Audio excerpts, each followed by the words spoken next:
سبحانك لا علم لنا إلا ما علمتنا إنك أنت العليم الحكيم ولا حول ولا قوة إلا بالله العلي العظيم أما بعد.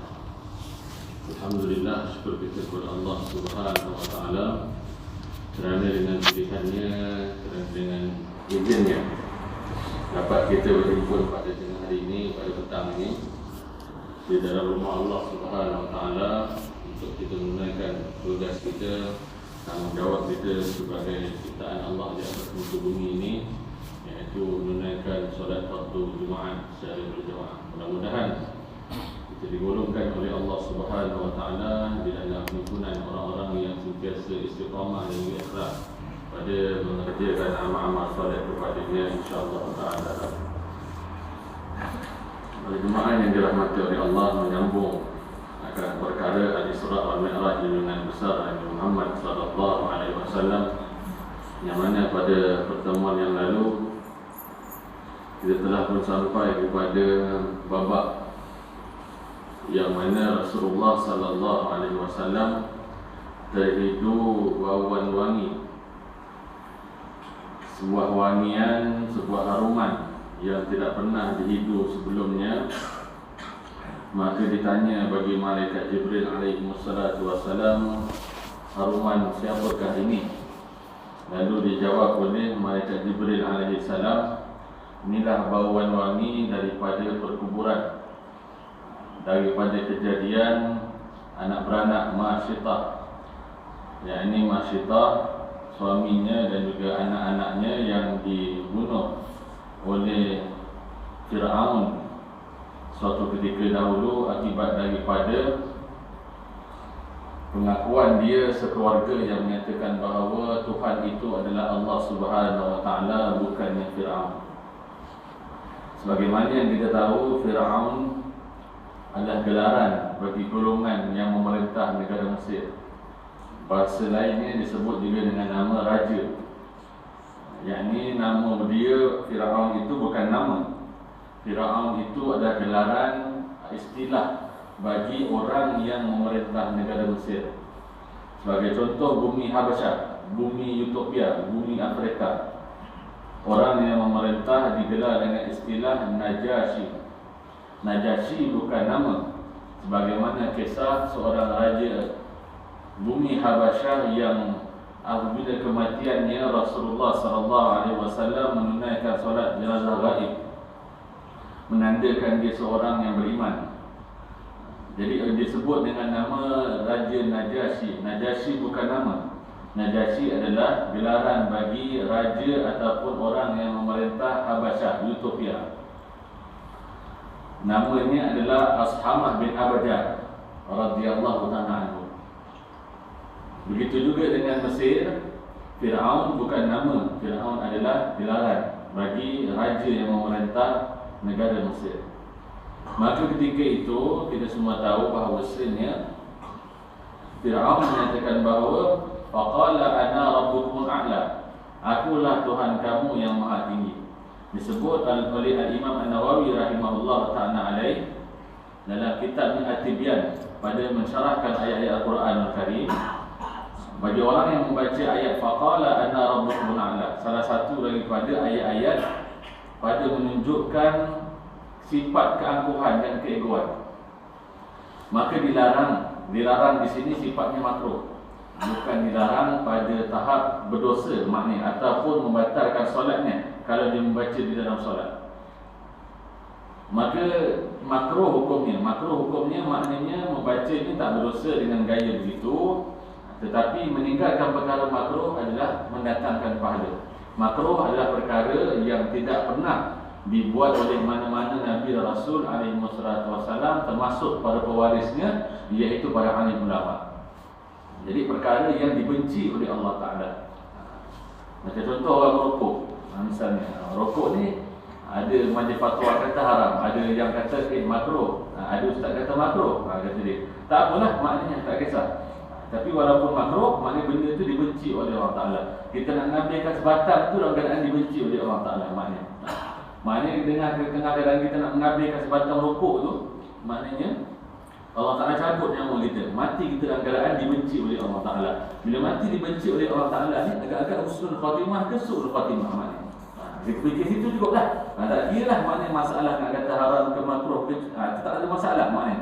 Berbeza pandangan itu tidak ada masalah.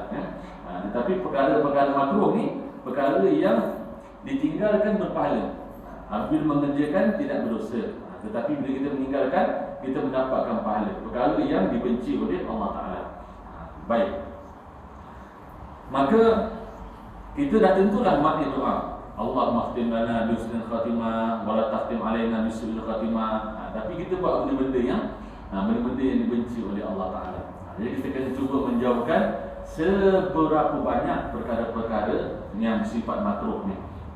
Jadi makruh juga ada ditanzih, ada juga makruh ditahrim maknanya. Makruh sampai tahap haram, makruh sampai tahap yang tidak berdosa maknanya. Dia ada pecahan di dalam kaedah fiqh. Baik, balik pada kepada masalah tadi. Jadi Al-Imam An-Nawawi rahimahullah ta'ala menyebutkan, kalau imam baca, kalau orang baca dalam apa, musabaqah dan sebagainya, baca ayat faqala ana rabbukum a'la, maknanya makruh hukumnya dibaca dengan nada yang tinggi.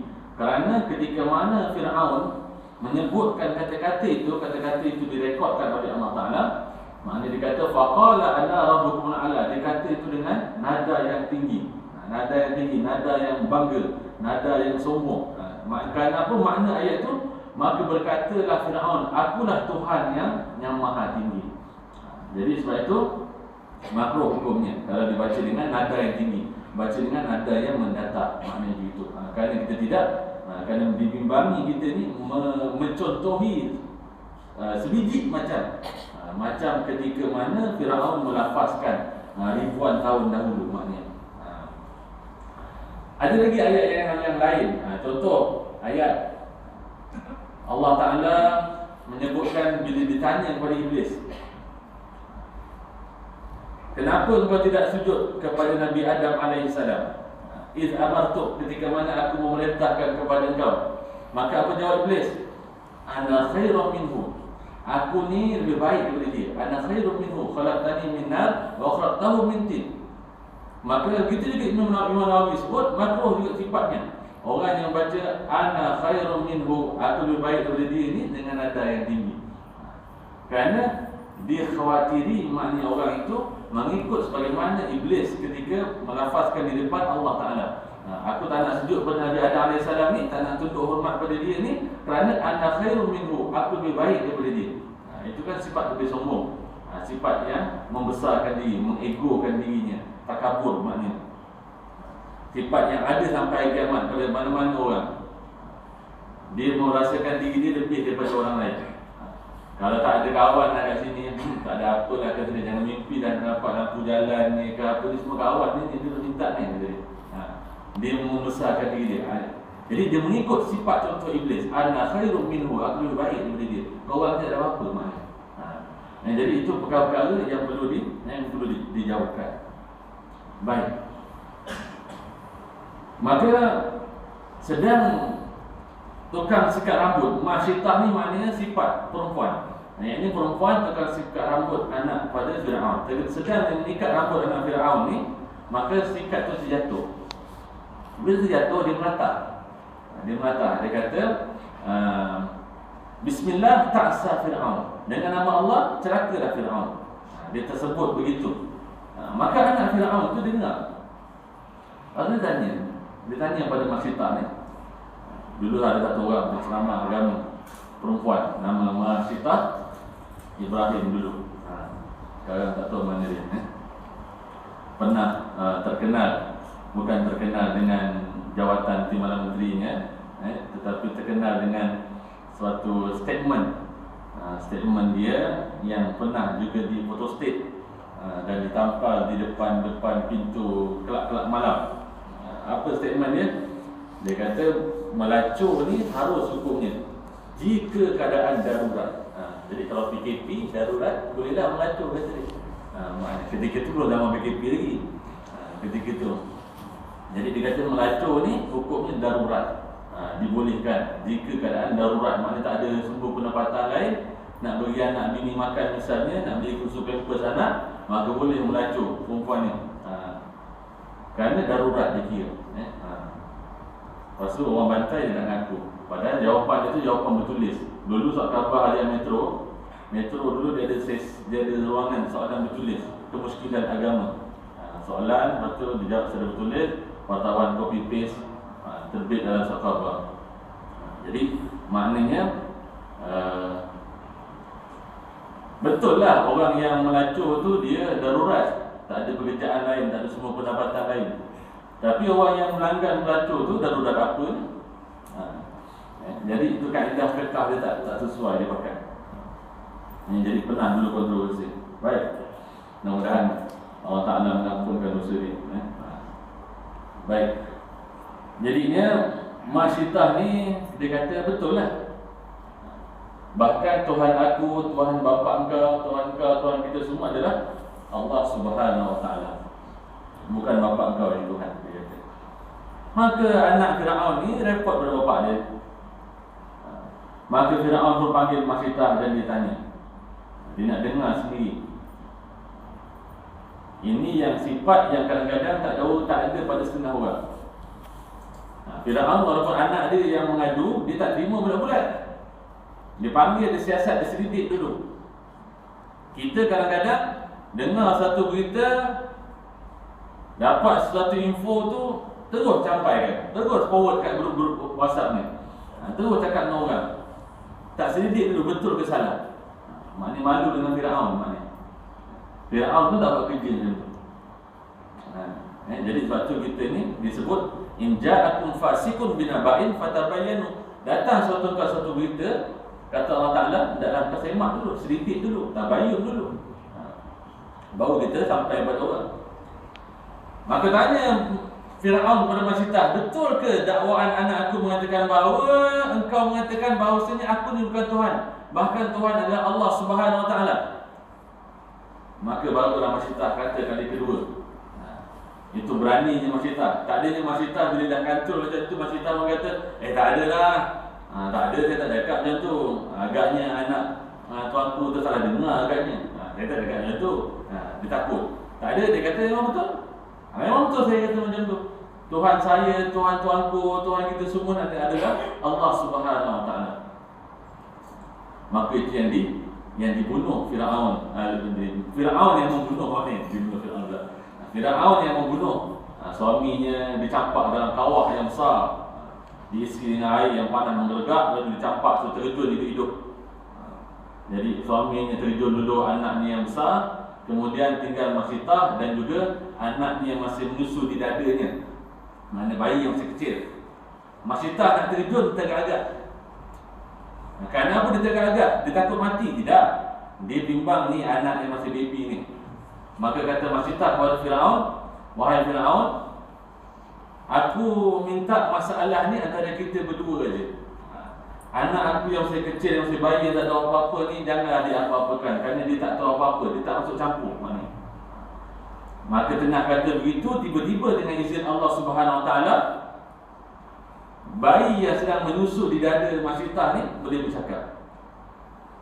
Dia kata, wahai ibu, wahai mak, janganlah engkau merasa takut, janganlah engkau merasa bimbang, jangan engkau merasa ragu-ragu. Terjunlah ke dalam kawah ni, kerana sesungguhnya mati kita akan dibalas dengan surga Allah Subhanahu Wa Ta'ala. Maka Masyitah pun terus terkejut. Maka mati dia dengan anak yang masih menyusu, yang masih baby tadi tu. Lalu dikategorikan sebagai mati orang yang mempertahankan kalimah Allah Subhanahu Wa Ta'ala, mempertahankan akidahnya. Maka kuburnya itu, tempat berlakunya peristiwa itu berbau wangi, sehingga ke langit sana baunya. Jadi itu yang disebut oleh Allah Subhanahu Wa Ta'ala dalam Al-Quran, bagaimana kelebihan orang yang mati di jalan Allah Ta'ala. Wala tahsabanna alladziina qutilu fi sabilillahi amwat bal ahya'un 'inda rabbihim yurzaqun. Janganlah sesekali kamu mengira, kamu menduga, kamu menyangka bahawasanya orang yang mati di jalan Allah Ta'ala itu, mereka itu mati. Bahkan mereka itu hanya mati jasad sahaja, mereka tetap hidup di sisi aku, kata Allah Ta'ala, dan masih diberi rezeki oleh Allah Subhanahu Wa Ta'ala. Ini kelebihan maknanya orang yang mati dalam mempertahankan agama Allah Subhanahu Wa Ta'ala. Baik. Jadi Rasulullah sallallahu alaihi wasallam meneruskan perjalanannya sampai di Masjidil Aqsa di Palestin. Lalu diberi pilihan dengan dua bekas. Satu bekas dari yang berisi air susu, satu bekas berisi air arak. Maka Nabi SAW mengambil bekas yang ada isi air susu, lalu Nabi SAW minum. Maka kata malaikat Jibril AS, inilah fitrah, maknanya inilah dia kelaziman yang sebenar bagi umatmu wahai Muhammad SAW. Sekiranya kau memilih bekas yang berisi arak, nanti nescaya umatmu ramai akan menjadi orang-orang yang sesat. Jadi Nabi SAW satu babak, Nabi SAW ni diberi pilihan. Ada air susu, ada air arak. Jadi kalau bila nama Nabi SAW mengambil air susu, maka kata mereka Jibril AS, ini dah yang betul. Mana minuman susu. Jadi kita membesar pun dengan susu, maknanya susu ibu. Binatang-binatang yang melahirkan pun membesarkan anaknya dengan susu, dan ibunya juga maknanya susu seekor ibu dan sebagainya. Jadi itulah fitrah sampai kita dewasa, bukan arak tu. Jadi kata mereka Jibril, kalau kau ambil yang bukan arak ni, nanti umat kau akan ramai menjadi besar minum arak. Itu pun ramai yang meminum arak. Itu pun ada juga yang sibuk, pemimpin-pemimpin Islam ni yang nak menganjurkan festival arak, maknanya Oktoberfest dan sebagainya. Dia pun tak sabar-sabar nak minum arak dekat dunia ni. Padahal arak ni boleh diminum, tapi bila? Dalam syurga besok. Ladzatil lisyaribin, Allah Ta'ala sebut dalam Quran, yang melazatkan bagi yang meminumkan. Berbeza sifat arak di dunia ni, yang memabukkan, yang merosakkan akal, yang membahayakan keselamatan dan sebagainya. Jadi kita kata itulah fitrah kita. Nak minum arak nanti sabar sikit, tunggulah kita mati. Maknanya Allah Ta'ala beri kita nikmat syurga. Dengan nikmat syurga tu maka kita insya-Allah antara sungai-sungai yang mengalir dalam syurga Allah Ta'ala itu ada daripada sungai arak, maknanya gitu. Atas dunia berdosa sifatnya, atas dunia dilaknat oleh Allah Ta'ala. Saya dah pernah bacakan hadis Nabi SAW 10 golongan yang dilaknat oleh Allah Subhanahu Wa Ta'ala yang berkaitan dengan arak. Yang menanam anggur, yang petik anggur, yang tukang perak anggur, yang tukang order arak, yang tukang bawa serve arak, yang menjual arak, yang membeli. 10 golongan maknanya gitu. Na'udzubillah min dzalik. Teringat cerita arak ni. Last, ada satu orang kawan saya ni kerja bank, tak nak sebutlah bank mana. Satu hari ada, dia jaga bahagian loan pinjaman. Satu hari ada satu orang pelanggan ni, dia submit dokumen nak buat loan, submit dokumen dia. Jadi dia ni sebagai pegawai bank, dia pun tengok dokumen orang ni. Tengok. Kali dia tengok slip gaji tu, orang ni kerja kilang arak. Apa namanya tak sebutlah, tapi dia kerja kilang arak. Lalu kawan saya ni, dia pun cakaplah dengan orang ni, bang, minta orang cakap, abang kerja company arak. Kata dia, orang ni orang Islam, orang Melayu Islam. Dia kata, kenapa cik? Minta maaf bang, kata dia, dosa ni sebesar, haramnya, kata dia. Gaji daripada arak ni haram, kata dia. Orang yang kerja di company arak tu, dia kata apa? Dia kata, kau lagi haram jadah, dia kata. Kerja bank, makan riba, lepas tu uruskan pinjaman orang, semuanya ada riba daripada bank, tu lagi haram jadah. Bertakak dia dulu kat situ. Insaf kawan aku. Akhirnya kawan aku ni berhenti kerja bank. Berhenti kerja bank, sekarang meniaga bisnes ada kedai makan. Laku alhamdulillah. Baik. Itulah cerita je lah. Cerita. Wallah subhanahu wa ta'ala. Kita menyambung lagi lah cerita kita di masa yang akan datang dengan Allah Subhanahu Wa Ta'ala. dua pengumuman masa yang ringkas ni. Yang pertama sekali, ceramah Isra' dan Mi'raj akan kita adakan pada hari Jumaat depan, tapi bukan lepas maghrib, bukan lepas isyak, bukan lepas subuh, tapi ketika Jumaat ni. Ketika waktu tengah hari Jumaat ni, oleh yang berbahagia Al-Fadhil Ustaz Hanafiah bin Abdul Razak, ahli falak Jabatan Kemajuan Islam Malaysia JAKIM, yang juga Imam Besar Masjid Iskandar Puteri. Kemudian Masjid Puteri Iskandar di Nusa Jaya sana. Kemudian pengumuman kedua adalah bantuan hari raya daripada peruntukan Majelis Islam Negeri Johor. Sudah boleh didapatkan borang-borangnya, diisi, kemudian dipulangkan semula bagi mereka-mereka yang beralamat di Taman Kampung Utama ini. Boleh dapat dari borangnya daripada AJK Masjid Surau, imam ataupun saya sendiri, dipulangkan kembali sebelum hari Rabu tu.